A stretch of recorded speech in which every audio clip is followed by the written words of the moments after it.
Saint মার্টিনসে প্রথমবার এসেছিলাম 2007-এ। তার 9 বছর পর 2015-তে আসলাম সেকেন্ড টাইম। এর 9 বছর পর 2024-এ আসলাম থার্ড টাইম। মাশাল্লাহ, এটা নিজের ইচ্ছায় না, কিন্তু একটা কি বলবো, এটাকে কি বলা যায়, যাই হোক ভালো। সেন্ট মার্টিনস আছে, নীল পানির দ্বীপ। এই যে কুকুরগুলো দেখা যাচ্ছে, কুকুরগুলো খুব ভয়ঙ্কর।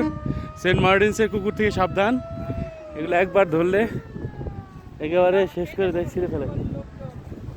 এখানে প্রচুর কুকুর।